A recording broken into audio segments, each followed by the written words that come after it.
YouTube, how's it going? The Goat House is back with the day 3 of the NFL Scouting Combine recap. We got winners, we got losers, all kinds of fun stuff.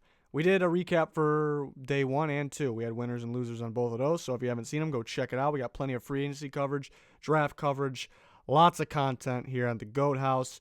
Right before we get into it, check out our Twitter, check out our Instagram, links in the description for both. Lots of new content on both of them daily.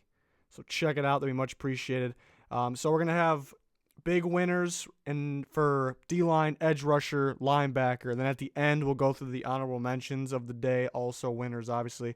And then some of the losers of the day. Not a big fan of doing the losers, but some guys didn't have the best days. So starting with the D-line, Tristan Hill, Central Florida D-lineman. Mainly up here for his drills. You know, I thought he was one of the better D-linemen from the drills on the field today. 40 time, 504 is pretty good for 6'3", 308 pounders. So broad jump 115. Vertical 35. That vertical is ridiculous for his size. You know, you don't really expect the D lineman to get up in the air. Shows how explosive he can be. You know, not a lot of talk before. Could have been a 6th rounder, possibly 5th. You know, I think possibly could be 4th rounder at this point. Possibly 5th as well. So a little movement there for him possibly. Moving on to another D lineman, Jerry Tillery from Notre Dame. You know, I thought he was really athletic today, both in the testing and on the field. Real smooth, 6'6", 295, 4'9", 340, 115 broad jump, 32 vertical. So all good numbers testing. And I thought right there with Tristan Hill for one of the best in the drills. He looked faster, and 4.93 is very fast for him. And you know, when he's working out in the field and the drills, he looks even faster, and that's super quick. Before I thought he was a top 50 player, you know, most likely before that 50 range, but was a borderline, you know, late first, early second. Now I think he should be a lock in the first round. You know, maybe a couple picks after, but I think teams will really want to work with him because, yeah, in the tape it was inconsistent. One game it looks like a top player in his draft, and then he kind of disappears a little bit, but it turns out he had a torn labrum the last 8 games of the season, and you know, a lot of these guys sitting out of the combine with, you know, minor injuries, and he not only played 8 games with that, he showed up at the combine here and performed pretty well. So I think teams will like that. Moving on to the next D lineman, last D lineman that is a big winner. It's Quintin Williams, a pretty obvious one. He actually didn't move in my before and after where his position is, but still a big day. You know, being 6'3", 303, I would have been fine if he ran a 5 flat in the 40 and he comes out, runs a 4.83 official. Broad jump was 112. Vertical is over 30 as well. That's great. You know, before I had him top 3, and I still have him top 3, but I think there's more of a chance he can go 1 now than he was before. So when you're a top 3 player, you know, even that slight change is big. So, yeah, he really surprised me with that 40. So that's the main reason up here. And, you know, the rest of it is what we kind of expected from him, but he's still a big winner. You know, that was kind of the one worry. You know, will he test well because, you know, he's a big guy. You know, he plays really well. He's really strong on the field. But does he move, you know, that fast? That was the question. 4.83 is a phenomenal time for him. Moving on to some DN/edge rushers, possibly some outside linebackers here. Ben Banagu, the edge rusher from TCU, I think he'll be a 3-4 outside linebacker. Extremely athletic. We kind of knew that already. 6'3", 250, runs a 4.62, broad jump 134, vertical 40. So he had to be on here because he's at the top of the list for the edge rushers in all those tests right there. So before I thought maybe a round 5 guy, after round 4 he should go to a 3-4 team. Extremely athletic. Teams will want to work with him. Definitely stock up there, even if it's just a round. For sure, stock up. I got a lot of edge rushers here. Big winners. Jamal Davis, edge rusher from Akron, you know, before kind of known as a 7th round undrafted free agent. You know, he definitely had a really good day, and especially in the drills too. You know, he had a similar day testing to Banagu, but I think he was better in the drills than him. Davis from Akron, you know, he looked real good. 4.6, 40, 122 broad jump, vertical's 39. That's ridiculous too. But on the field, he was very smooth. You know, at times it looked like, you know, he's moving like a defensive back. So he was very impressive. Kind of went from a no-name guy to, you know, he should definitely get drafted round 6. Maybe that can climb in the next few months here, getting closer to the draft.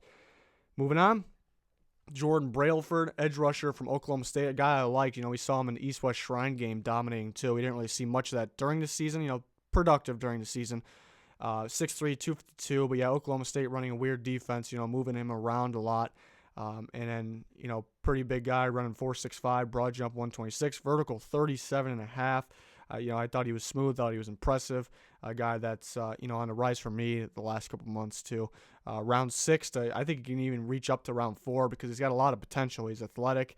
Oklahoma State's defense is not ideal. He needs some work going from that to the NFL, but it's also a good thing, shows he has upside because he's going to be put in the right situation, right position. The NFL coaches are going to work with him. He's got a ton of upside at the next level. So Brailford, stock up. Rashon Gary, another obvious one, the defensive end from Michigan. I think he's a defensive end in any defense. I don't see him. Some consider him edge rusher. Some consider him a D lineman. I don't see him coming off the ball. I don't think he'll play 3-4 outside linebacker. If he's in a 3-4, I think he'll play end. If he's in a 4-3, I think he'll play end. And I think he could be a 3 technique in a 4-3, so that shows how much he can do.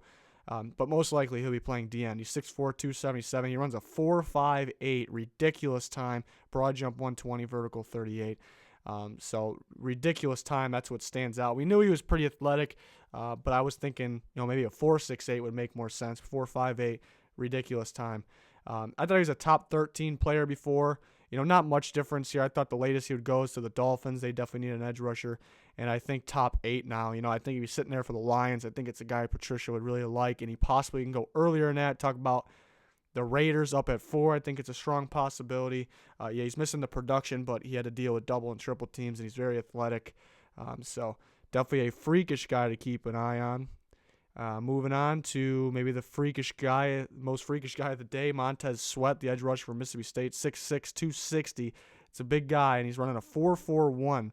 Only one running back faster than him, and that's the fastest time for an edge rusher in combine history. So that's ridiculous there.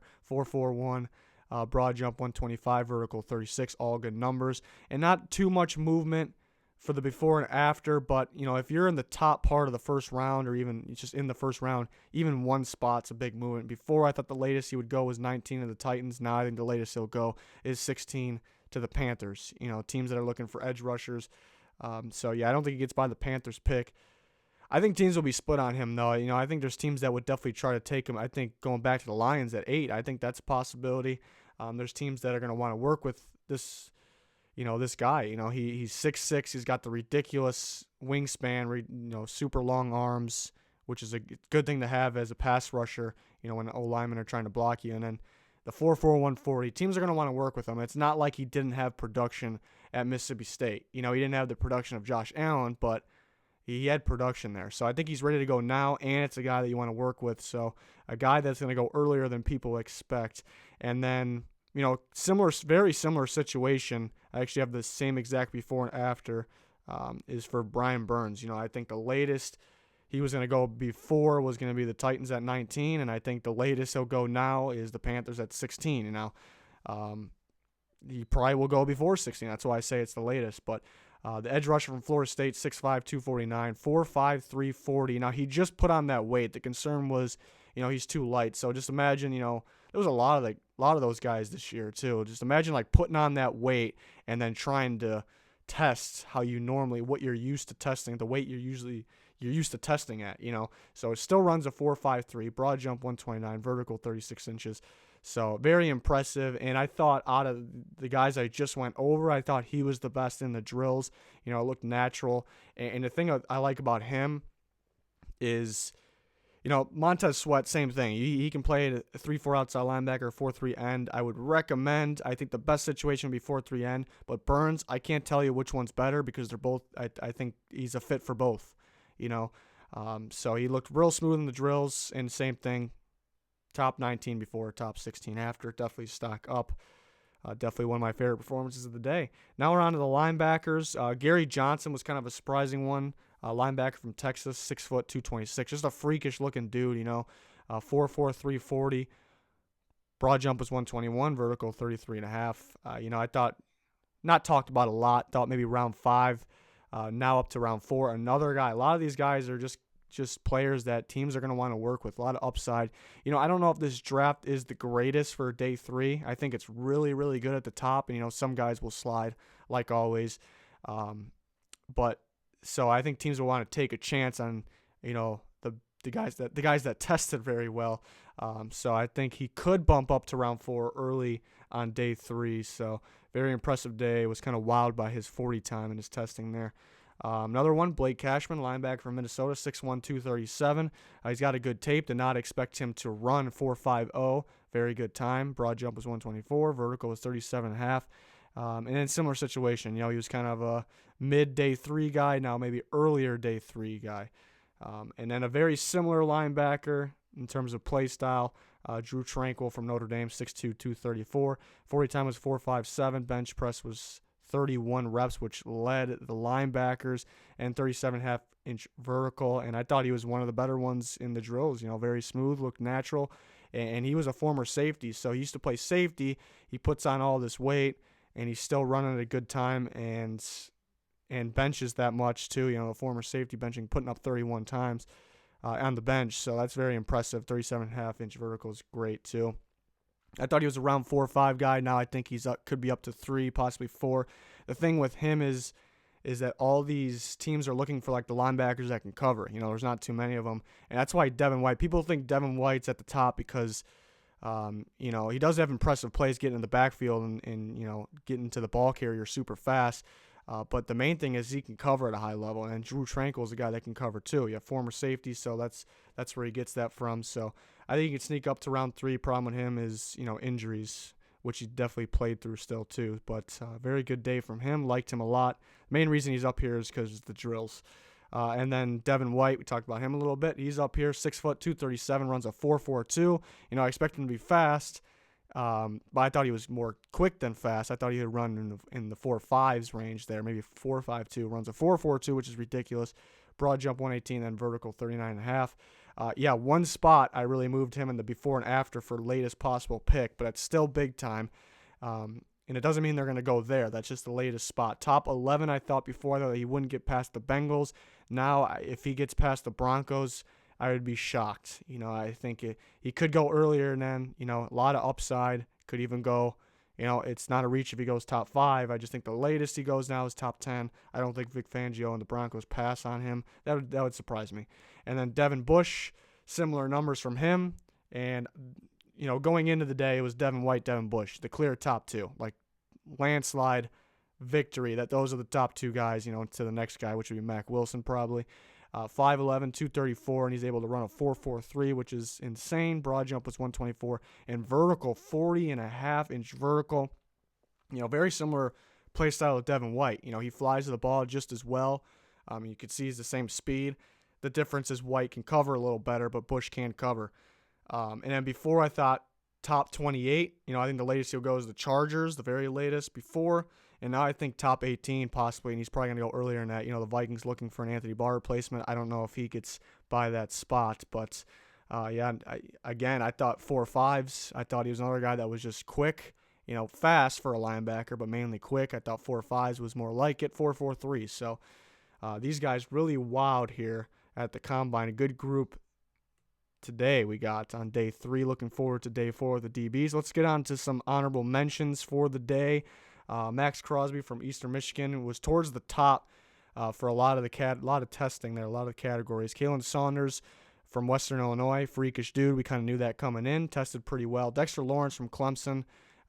We didn't get to see him do much because pulled a hamstring, but for his weight, running the low 5s in the 40 is very, very impressive because he's one of the bigger guys here today. Got to keep that in mind. Justin Hollins, the Oregon pass rusher, super athletic.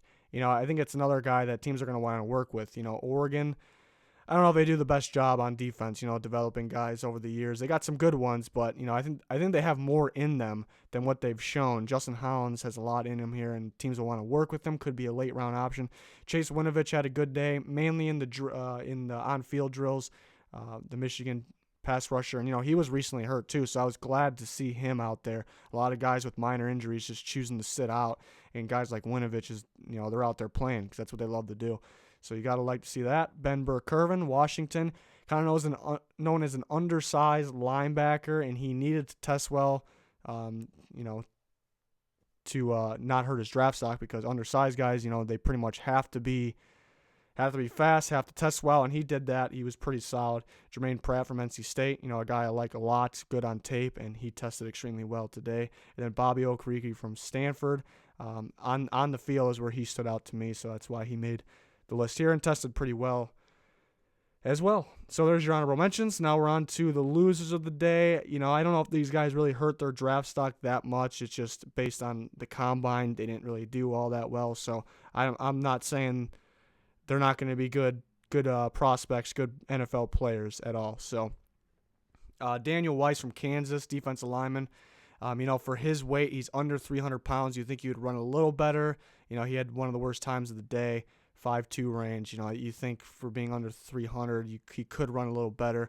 Then Jonathan Ledbetter from Georgia. On tape, it looked like he looked a little faster than he timed today. So a little disappointing. Then two Florida guys, Ja'Kai Polite. I thought he would be right there at Montez Sweat. I didn't think Montez Sweat would run the 4.4s. I thought 4.5s, and I thought Polite would be maybe a 4.6. Runs in the 4.8. Turns out he's hurt then, but the main reason he's up here is because his meetings didn't go well apparently. So not a good sign there. Was probably a top 15 player before. He's going to drop a little bit, especially with Burns and Sweat climbing up a little bit, so it's kind of going to push him back. Some concerns in the run game as well. So I'm guessing, since he said he got bashed in the meetings, I'm guessing it had to do something with the run game. So he wasn't happy about that. And then CeCe Jefferson from Florida as well, opposite side of Polite. You thought he could have been looked a little more athletic. His testing did not go well at all. And Jalen Jelks from Oregon. We had Justin Hollins was a winner. Jalen Jelks is a loser to me. I thought he was more of a speed rusher, very athletic. Looked like a 4.6 guy at worst on film, but he ends up being the lower part, I think the 4.9 range. So that a little disappointing. Terrell Hanks, I thought would have a hell of a workout. He runs 4.98. Thought a little faster. I was kind of thinking 4.7s, maybe even 4.6s for Terrell Hanks. So a little disappointing. And then Dakota Allen from Texas Tech. Not the worst testing day. 4.7s is still moving for a linebacker, but when you watch him on film, Texas Tech kind of put him by himself as that linebacker in the middle of the field, and he would go from sideline to sideline. He would cover guys one-on-one, and that's against playing Big 12 offenses. It almost looked like he can, play in the box, play a slot corner position or play a safety position at times watching him, and then just a little disappointing there. I thought I would see a little more from him. So, but all these guys can still definitely be good players. Maybe they didn't even hurt their draft stock, their tape. It's better to be, some of these guys were faster on film, expected, a little more speed. It's better to be, if you had to pick one, fast at the combine or fast on film, you definitely want on film because that's the actual play. It's on the football field. So overall, really good day. Surprised really all weekend with all of the numbers, really. A lot of guys, some guys were disappointing, but a lot of guys just really wowed me, Didn't expect some of these numbers. So very impressive. Again, we did days 1 and 2. We're going to do day 4 tomorrow for the DBs. Looking forward to that. Our subscriber goal here is 20K. Please help us get there if you haven't subscribed to the channel. We got more than just draft coverage. We got free agency, off-season, any kind of trades. We did a trade scenario video. In season, we do all kinds of predictions, power rankings. So lots of good content here at the Goat House. So please subscribe if you haven't quite yet. Click the notification button. Click the like button. All much appreciated. But that's going to do it for this one. Thanks for everyone's support. Thanks for watching. Goodbye.